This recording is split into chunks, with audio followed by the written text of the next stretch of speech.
So I'm no expert on playing Dungeons & Dragons online. I have done it for several years, and I've played various campaigns through various means.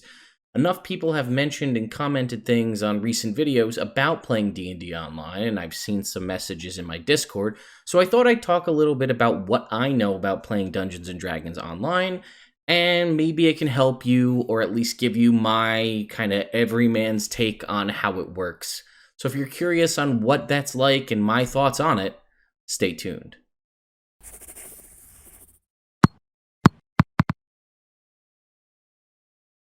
What's going on, folks? Ted from Immersion here, and today we're talking about playing Dungeons & Dragons on the internet. Now, obviously, we're in a scenario in the world right now where it's probably not responsible or a good idea to go out and meet other folks to play Dungeons & Dragons.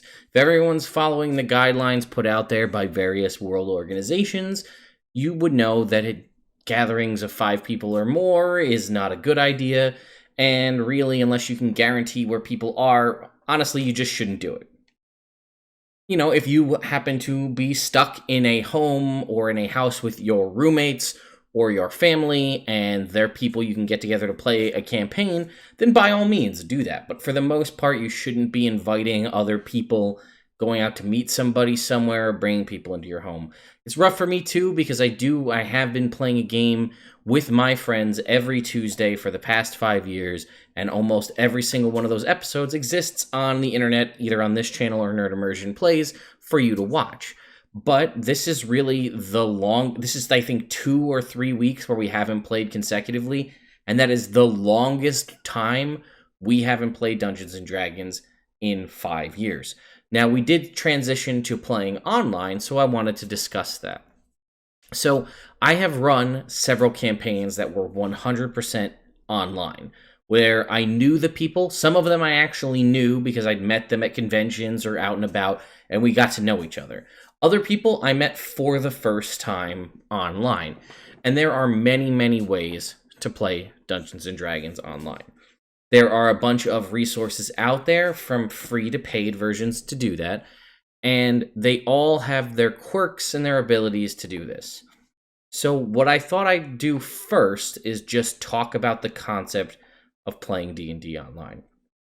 Everybody loves playing Dungeons & Dragons in the same room. You can get the vibe and the energy of people in the room, and that can really, the tension can build up. And, you can hear the clickety-clack of the actual dice rolling, right? And you can see, oh my god, natural 20, or oh no, natural 1. You can see that happening.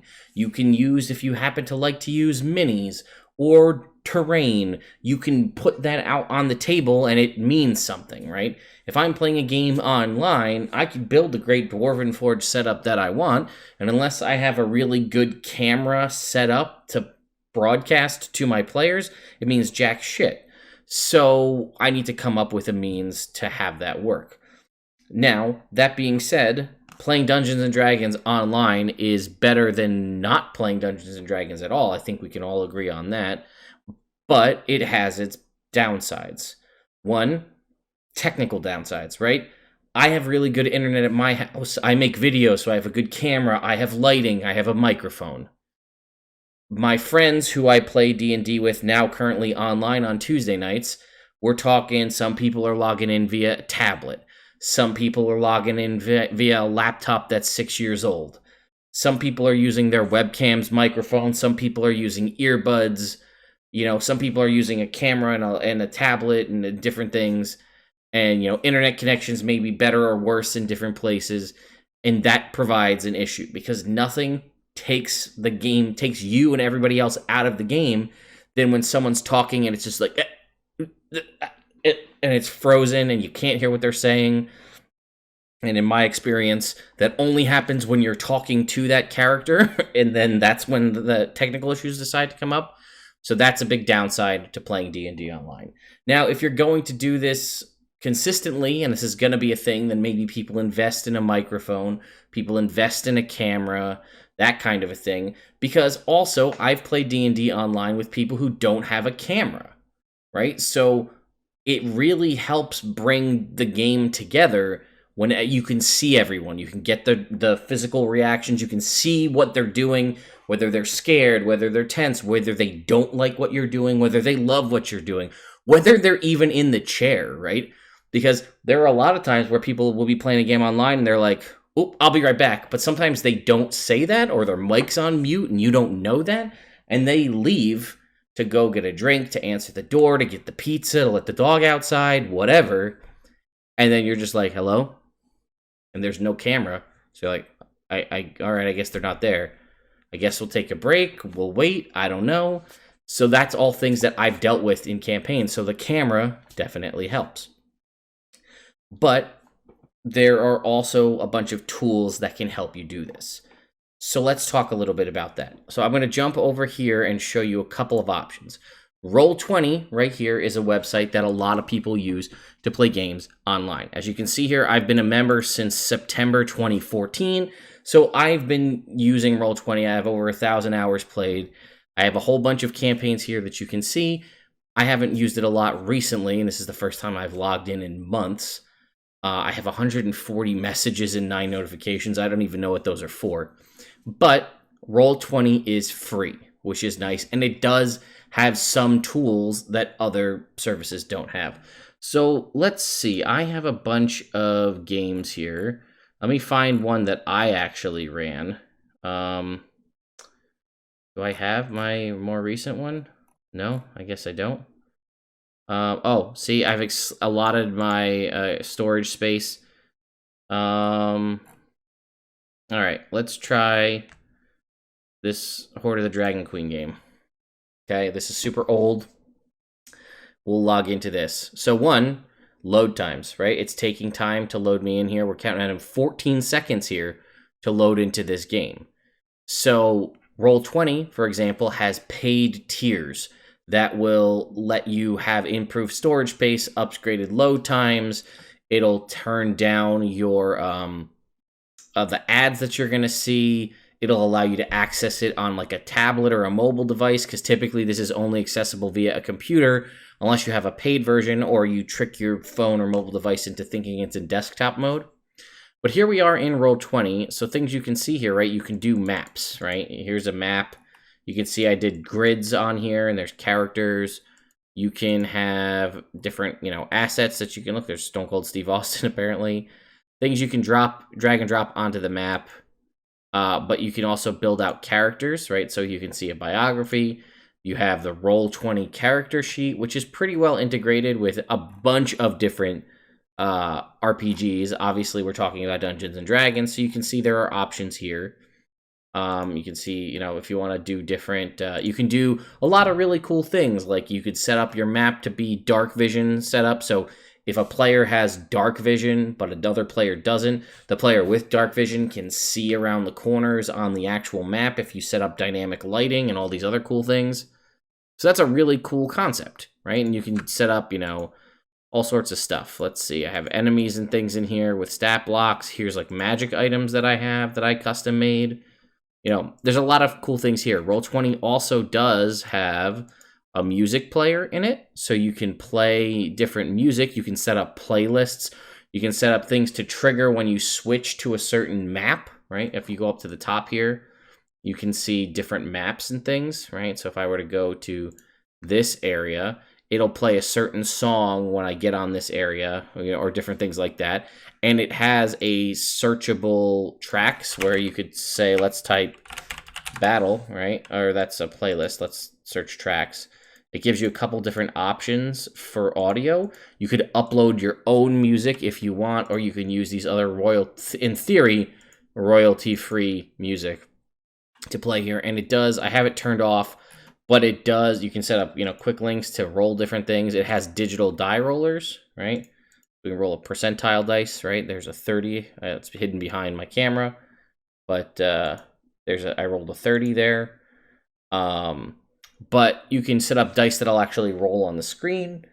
And that's what I used to use a lot of the time. You can see here, right, player and characters rolling here. But I've transitioned to using physical dice because everybody has them and they like to roll them.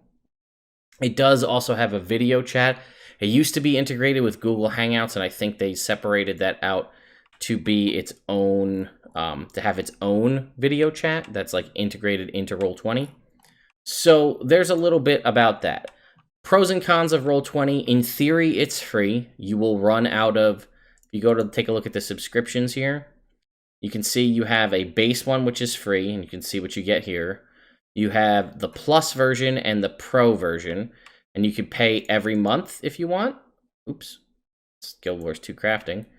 I haven't used that in a long time. You can pay every month if you wish, or you can pay by the year. And I think you get a slight discount. Yeah, a slight discount if you pay by the year. There is a looking for group system here as well, where you can go to try to find a game.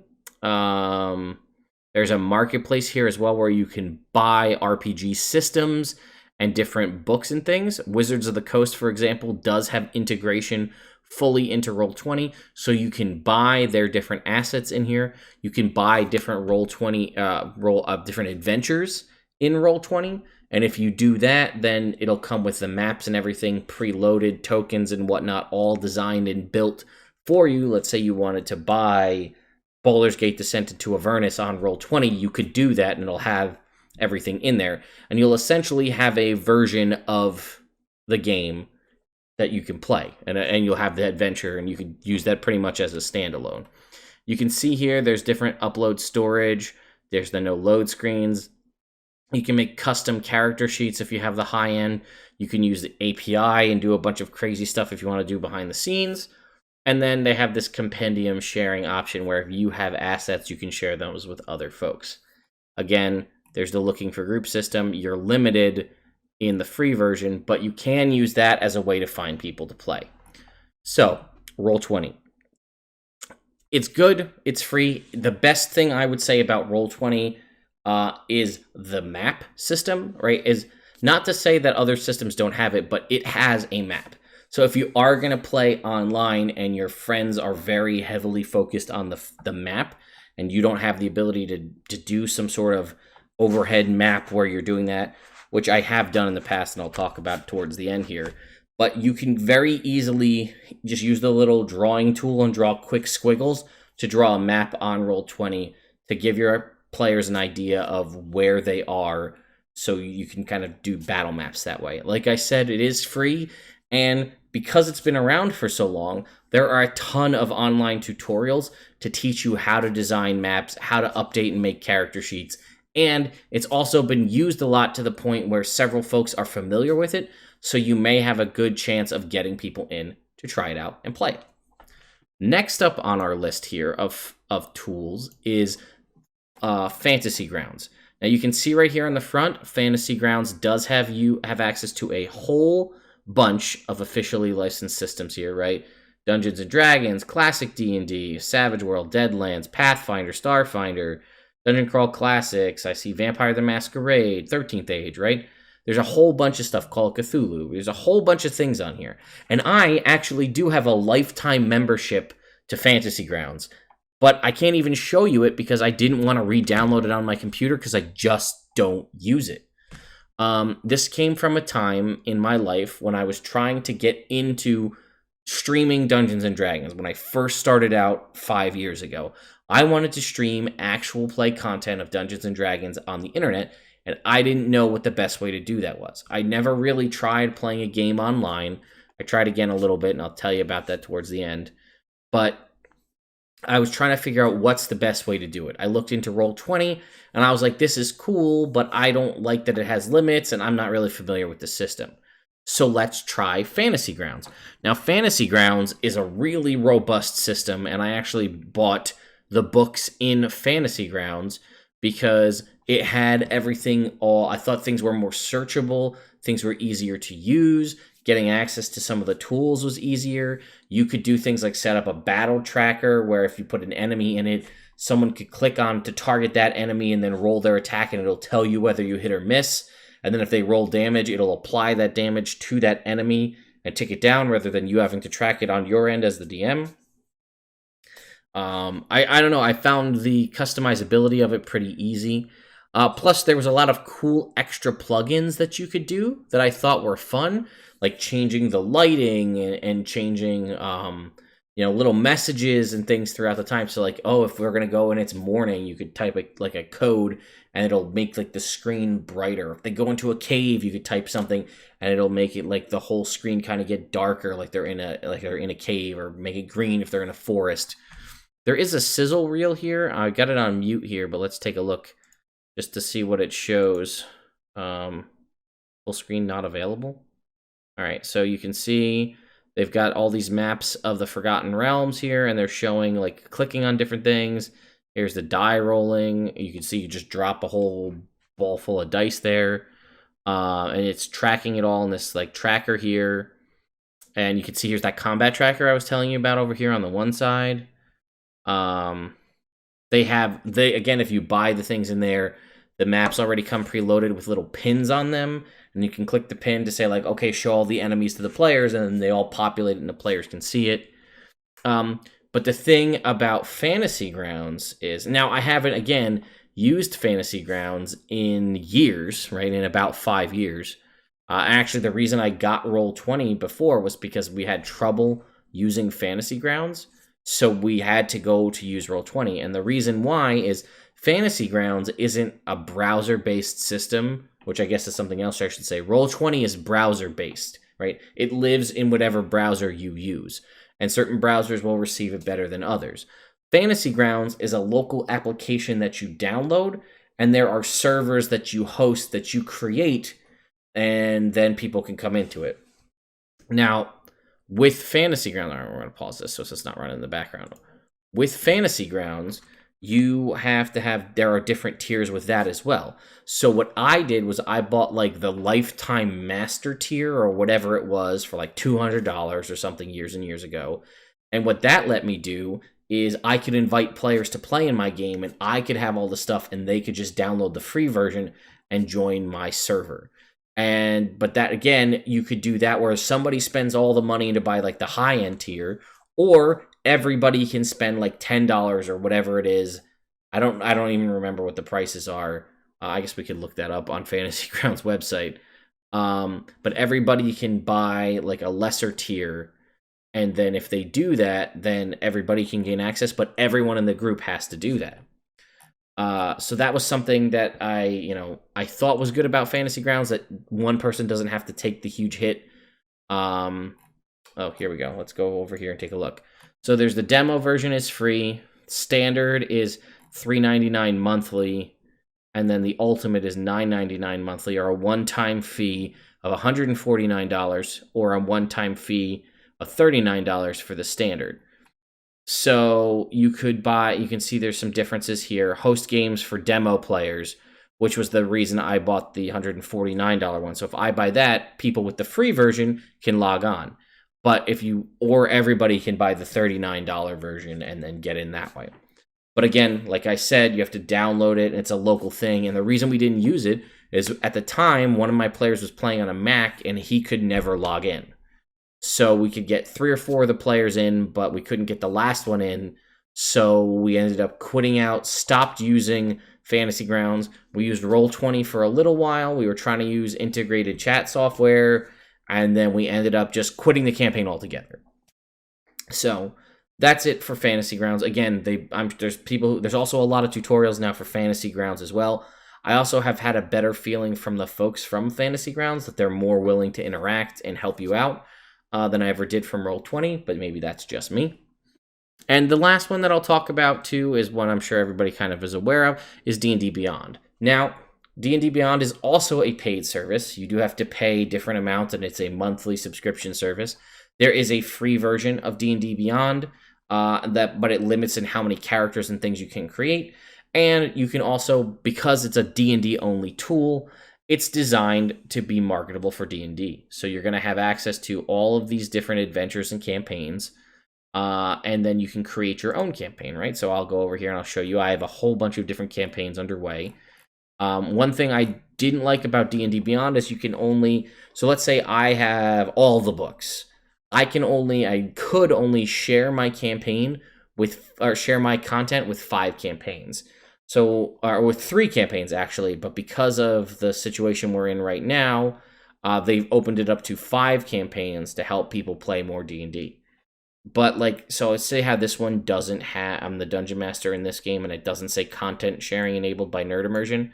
If I want to enable content sharing here to give everybody access to all of the books and all of the expanded content, I'll have to deactivate content sharing on another one of my games and activate it there.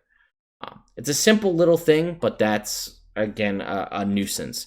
The other thing is D&D Beyond doesn't allow you to do battle maps, and it doesn't have digital dice.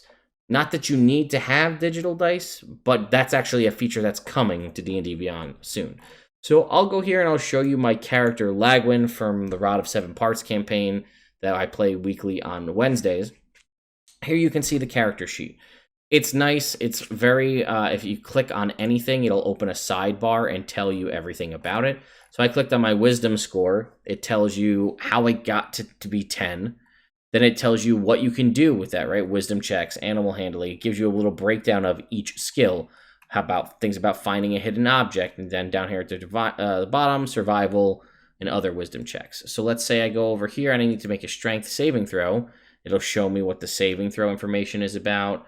If I need to know about my passive perception, it'll tell me what all the different, how passive checks work and the different types of sight and senses work. And click on acrobatics, it'll tell me what the different things mean. My initiative, it tells you what that is, how your proficiency bonus works, your different speeds, long jump, high jump, what your armor class is. I have down here a Sunblade. I click on the Sunblade as my weapon. It'll tell me how much damage it can do. It'll tell me alterations because I have a spell like Green Flame Blade, which works off that. And then all of the different abilities. And then again, one thing that I personally really like about D&D Beyond is this little bar right here.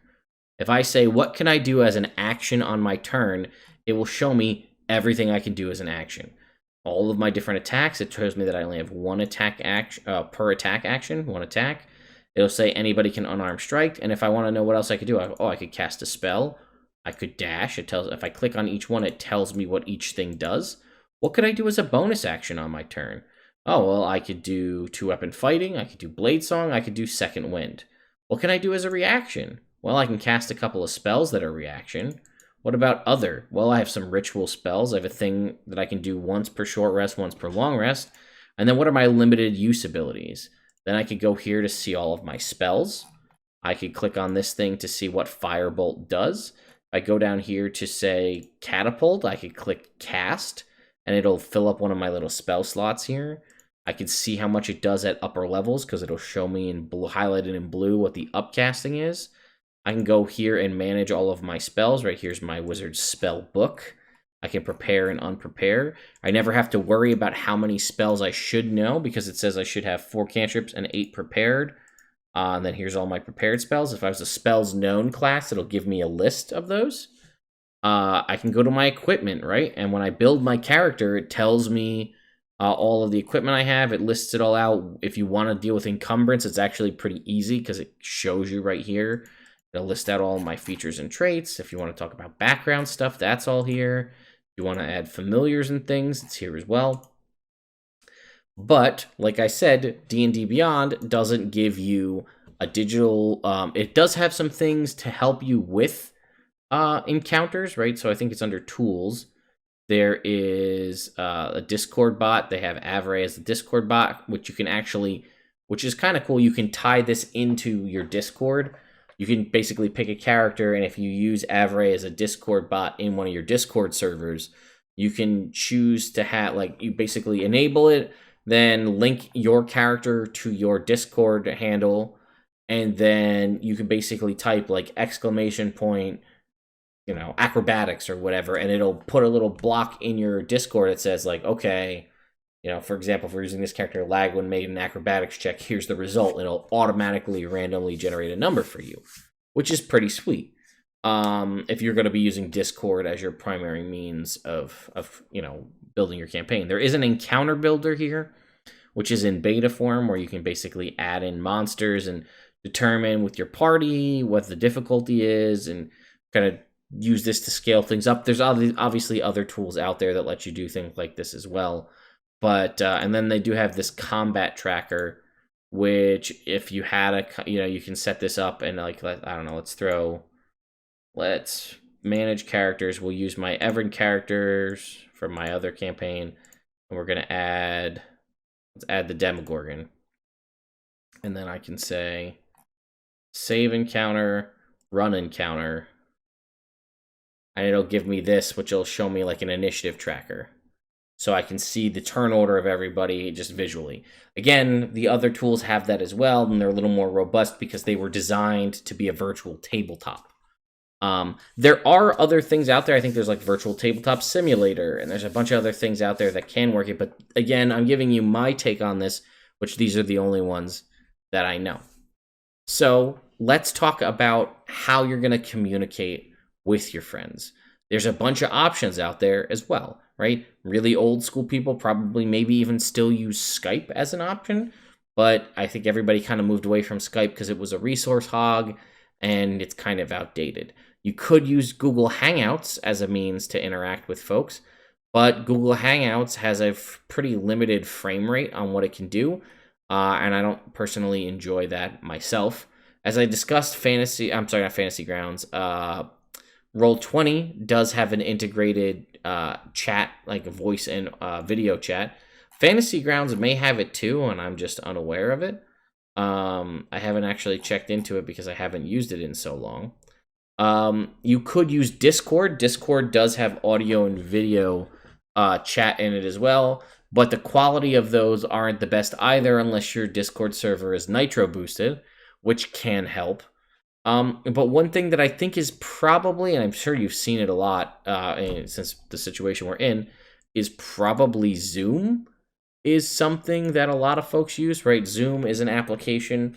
It's primarily a video conferencing software for corporations, for like major corporate worlds. And I actually learned about it because I was trying to find a good tool to do online streaming Dungeons and Dragons. So I found out that Zoom works. It's got high quality video. It's got good audio. It has native recording features. It has screen sharing features. You can schedule things. I'm not going to show you that because I don't want to have people jumping into my meetings, but you can schedule things. You can set up standing calls so that like this call is active all the time and it's only for this group of people. So like even if I'm hosting the call, other people can join it even if I'm not there, which is nice because Zoom also requires a paid membership. I think it's like $150 a year for the base version of Zoom, and that's a thing you need to pay every year. But only one person has to pay it because if you don't, you have, I think, a half an hour, I think is the limited video chat time you can use if you don't have a paid version of Zoom. So, I pay for it, and that's the thing that my players are able to access for free. But that's something that you need to pay for as well. So, let's talk. I gave you a couple ideas of different options and tools that are out there. What do you really ultimately need to play Dungeons and Dragons online? Well, more than anything else, you need a way to talk to your friends, and you need a DM and players, and that's really it. These tools that I've been telling you about are great. They can make things easier. Again, like I said, I'm not sponsored by any of these, so take that with a grain of salt. I don't have any sponsors for anything on this video. Discord, D&D Beyond, none of them. I'm not paid by any of them. Again, I would just use them as someone trying to play Dungeons and Dragons with my friends. I can tell you that any one of these is nice if you have them. We use D&D Beyond at the table even when we're playing in person just for ease of tracking, and it has a nice overlay that we can use when we Twitch stream that people can view the character sheets. So that's why we use it. It's actually worked out very well because a lot of my players left all their stuff in the other room and then the quarantine hit, so they all couldn't get their character sheets, but we had them all digitally, so it worked out well. So long before any of this stuff existed, back in 2012-ish, maybe even before that, 2011, I was trying to run a D&D campaign with my friends. And we could only get together once a month, and one of us was kind of intermittent whether he could make it or not because of his job. So I tried to figure out a way that we could do this online. This was, I think, Roll20 was in its infancy. There were a couple of other local hosted things like RPG tools and Mac tools, these old things that they still exist, but like really ancient tools that like no one had really understood how to use. So what I had done was I had set up 2 computers in my basement in my old house. I had my desktop computer over here and a laptop computer over here. And what I did was I had 2 separate Skype accounts, and I put a webcam on the laptop, shined it on the players that could make it in person. And then I had my desktop computer on with a different account, and I had taken a mic stand with a long boom arm, and I think I duct taped a C920 to the top of it, pointed downward on a table where I had drawn out a battle map. And then I had sent that to the other player who couldn't arrive, and that's how we did D&D online. We had 2 different laptops with 2 different Skype accounts. There's probably a way I could have even done it with one with spoofing cameras, but I had 2 cameras, one so he could see the players, and I put that on I plugged that laptop into a TV so we could all see him, and then boom mic stand with a camera shining down on a table with a battle mat that I was drawing on with a dry erase marker and putting minis on it and trying to tell them, well, this one's you here, and this is this, and that's how we played D&D online. We didn't have digital tools. This was 3.5, so we're talking a long, I think 4E was out, but we were doing 3.5, so we didn't have digital character creators really, and, people had what books they had, and we didn't have this big resurgence and this all of this kind of stuff of new tools. And you know what, guys? It worked. We played D&D like that. We probably did about 8 sessions like that. And then the guy had to move away and then didn't have internet. And he was in the Coast Guard, so he was on a boat, so he couldn't play D&D with us anyway. But we did that, and it worked. So honestly, the number one thing you need to play D&D online is a dungeon master, a group of players, and a means of communication. You can do this old school style, play by post in a Discord server. Discord is free. You can download it. I think you can make unlimited servers. You can make a server where you set up and you do old school play by post. I'm the dungeon master, and I say, you guys walk into a room and the lights are off and you hear a chittering sound. Enter. Then the players all respond. I want to make an insight check, or I want to make a perception check. DM says, okay, roll. The player makes a roll. Maybe they use the Avray dice bot, and the dice bot rolls in the chat to tell the DM what it is. Maybe they're rolling physical dice at their desk, and they tell the DM, hey, I rolled a 14. Okay? That's a thing. You could play it that way. You could use the voice chat in a voice channel in Discord, and no one can see each other, and you just talk. And that works too, right? DM's gonna have to be very creative and descriptive, and you're probably gonna be doing theater of the mind because you don't have a battle map in front of you. Maybe the DM takes a notebook and you sketch out a map like this, and then the DM takes his phone and snaps a picture of this and then uploads it to the Discord server and says, this is the room you walk into. And that's how that goes. That works, right? It'll totally work. Maybe you do pay for Zoom. Maybe you do use Google Hangouts. But as long as you can see and hear each other and are willing to play Dungeons and Dragons, you can do it online. Now, there's the concept of the digital die roller versus physical dice, right? So I trust my players. I play a lot of D&D with a lot of different people. We all have our favorite set of dice, our new set of dice we bought for this character, a special commemorative die set we bought, or we just went out and got whatever we had or cobbled together whatever we have.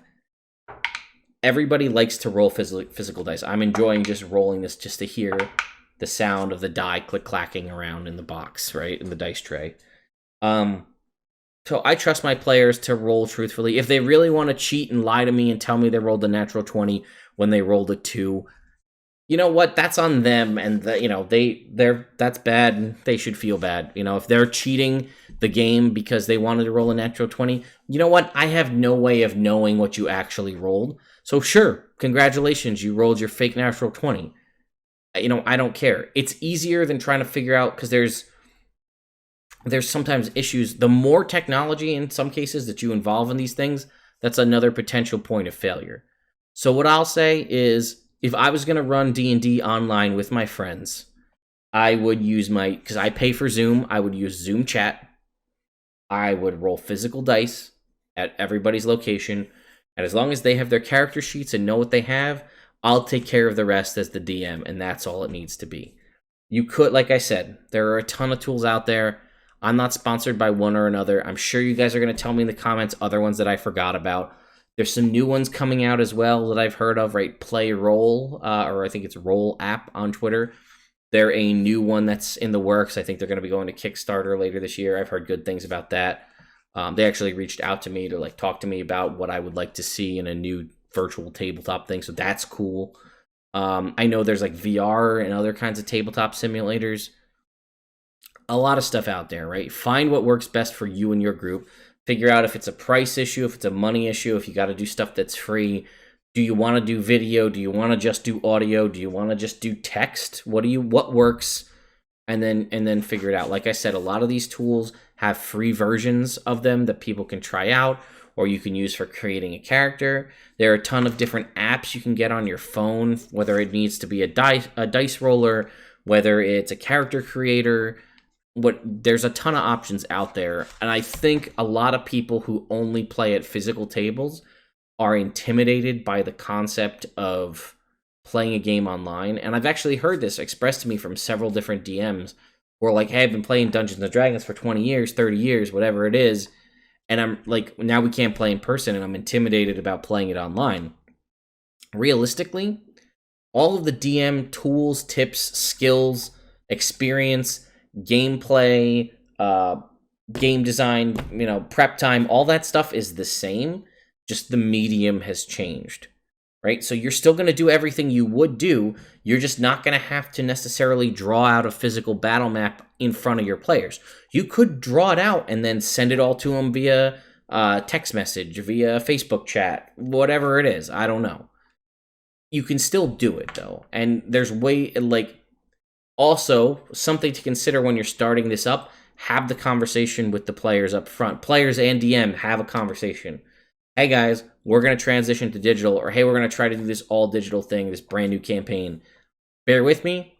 I've never played a game online, so we may need to take some liberties with this, right? Hey, not everybody has the books. You guys always borrow my books. You don't have them there. Do our best. We'll figure out what we can do, right? Or, hey, we're going to switch from kind of hard-gridded battle map scenario to theater of the mind just because we don't have the tools to do it. Or, like I said, maybe you'll set a camera up on your gaming table or in front of your desk to show everybody, hey, here's the battle map, right? Maybe there's no camera on you as the DM. Maybe the camera is just on the battle map, and then you can move the minis around and show people that way. There's a lot of options out there, and like I said, I am by and far not the ideal person to talk to this about. I just show up, I put 4 boxes on a stream in OBS, and then I just make it up as I go.